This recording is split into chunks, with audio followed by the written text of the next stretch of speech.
Rose is your name, but when you poop it sure don't smell like roses. Your number 2 burns the hair in my nose, but we fought hand in paw. Now your poop don't stink at all.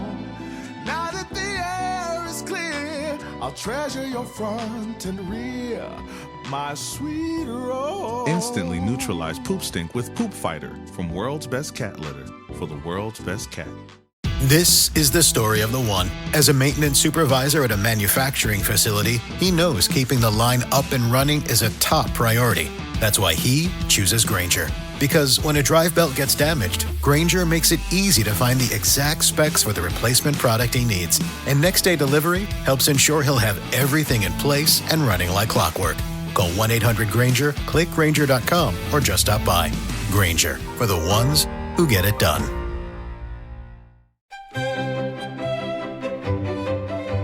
Welcome to the British TV Watchlist, the podcast that covers Brit shows worth the binge from an American point of view. We've got insight and analysis into actors, characters, storylines, and entire series. If it's streaming on the telly, we've got thoughts. So pop the kettle on, settle in, and let's get started with another episode of the British TV Watchlist.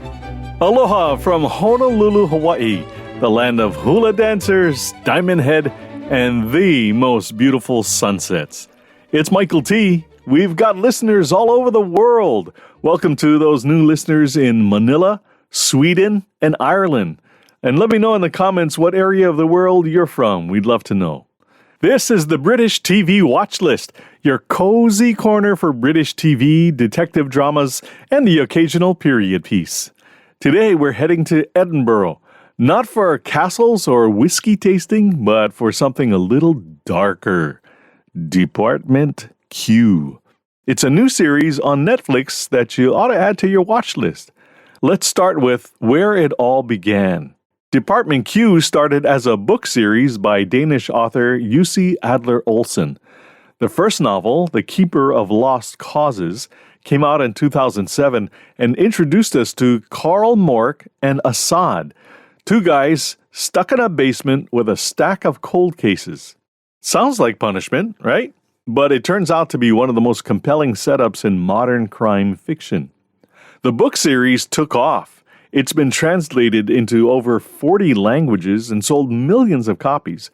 And it didn't take long before the stories made their way to the screen, first as Danish language films and now as a Netflix adaptation. So what's the deal with Dept.Q? It's a unit within the Edinburgh Police Department created after a traumatic shooting leaves one officer dead and another paralyzed. Carl Mørck, the detective who survived, gets reassigned to this new division. It's in the basement, it's underfunded, and it's basically where cases go to die. And as it happens in this scenario, the protagonist tries to come back a little too soon. But here's the twist. Carl doesn't just sit on his hands. He starts digging, with a lot of help from Assad, who was originally hired as a cleaner. They take on a case that everyone else gave up on. What starts as a bureaucratic exile turns into a powerhouse of justice. Let's talk about Carl Mørck. He's not your typical TV detective. He's grumpy, emotionally closed off, and not exactly a people person. But he's sharp. Really sharp. He's haunted by the shooting incident, and that trauma shapes everything he does. He's not out to impress anyone, he just wants answers. Then there's his sidekick. In the books, he's called Assad, but in the TV show, his name is Akram. Akram is the heart of the team, empathetic, observant, and quietly brilliant. His past is a bit of a mystery. He's got military experience and a quiet confidence, and it's not long before we see him put his mysterious skills to use. But what matters is how he balances Carl's cynicism. Akram sees people, he listens, and he's often the one who connects the dots that Carl misses. Their dynamic is one of the best parts of the series. It's not buddy cop, it's not mentor-protege, it's two men learning to trust each other in a system that doesn't trust them. Later on, we meet Rose Dickson. She's the administrative assistant who brings both comic relief and emotional depth. Rose struggles with mental health, and the show handles it with care. She's not just there to file papers.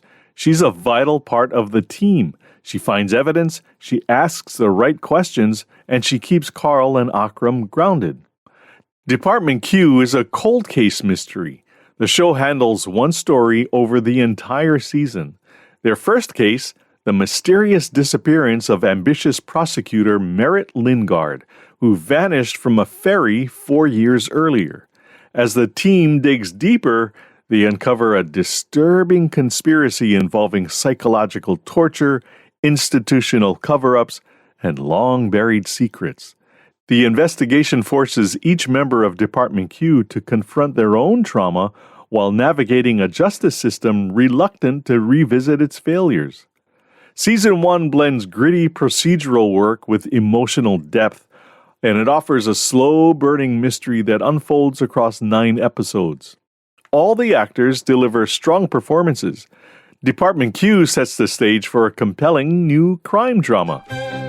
If you're enjoying the British TV Watchlist and want to help keep the clues coming, consider supporting us on Patreon at British TV Watchlist.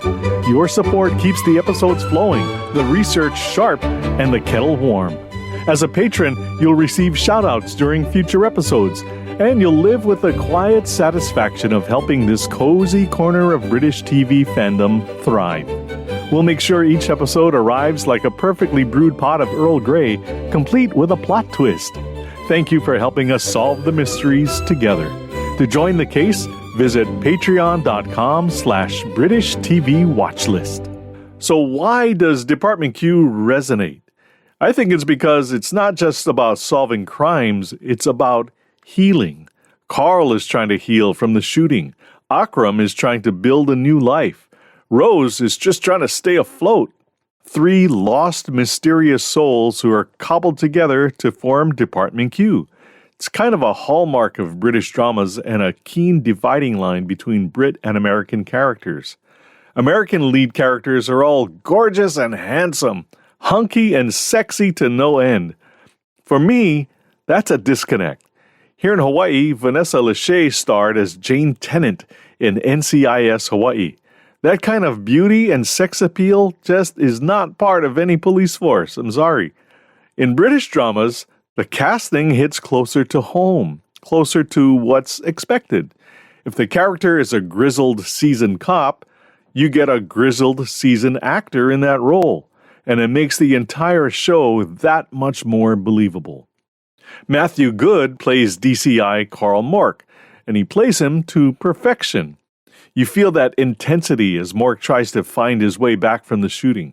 His bravado gets the best of him, or is that fear in disguise? You be the judge. You know Matthew Goode. He's easily the most recognizable of all the cast. He was in The Imitation Game, Watchmen, The Crown, The Good Wife, and Downton Abbey. Akram Salim is played by Alexej Manvelov. You may remember him from Tom Clancy's Jack Ryan. Akram might be my favorite character in the show. He's determined, confident, patient, and quiet. Plus, we find out he can probably kill you with a pinky from his non-dominant hand. Akram's character also brings in themes of immigration and identity. He's an outsider in more ways than one, and the show doesn't shy away from that. It explores what it means to belong, to be seen, and to carry a past that others don't understand. Leah Byrne plays Rose. Rose has issues, and she reluctantly tries to claw her way back by joining Dept.Q. You'll recognize Byrne from Small Rose and Call the Midwife, Night Sleeper, and other shows. She plays Rose nicely with the kind of vulnerability that makes you cheer for her, and the character shines a light on mental health. Definitely a common theme in many media creations lately. One of the central characters in Season 1 is prosecutor Merritt Lingard. It's her disappearance that the show is trying to solve. Lingard is played by actress Chloe Peary. You've seen her in The Queen's Gambit, Temple, and the 2020 version of Emma. This character has grit and determination written all over her. The series also critiques the system. So many cop characters do, don't they? A lot of these cases were mishandled, ignored, buried, or covered up. Dept.Q operates on the margins, often clashing with higher-ups who'd rather keep things quiet. That tension adds urgency to every episode. Dept.Q stands out for its focus on cold cases and character-driven storytelling. It's less about action and more about atmosphere. Compared to British dramas like Broadchurch or Line of Duty, it's quieter, more introspective, and that makes sense for a cast-off department within the force. What better place to put a bunch of misfits than the downstairs latrine?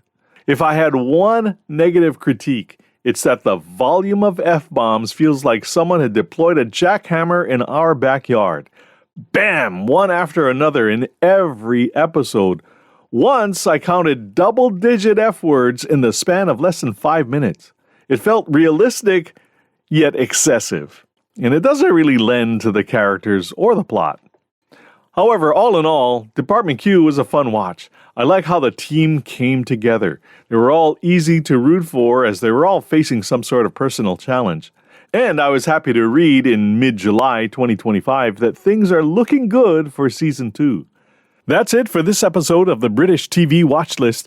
If you've read the books or watched the series, I'd love to hear your thoughts. Drop a comment, send a message, like, and subscribe. And please share the show with someone who loves a good mystery. Until next time, cheers! The British TV Watchlist is written and produced by Michael T. in Honolulu, Hawaii. Speculation and opinion powered by caffeine and curiosity. For more clever takes and cold cases, remember to subscribe, like, and share. Keep the mystery and the moxie rolling. All rights reserved. Copyright 2025 Michael T. Media.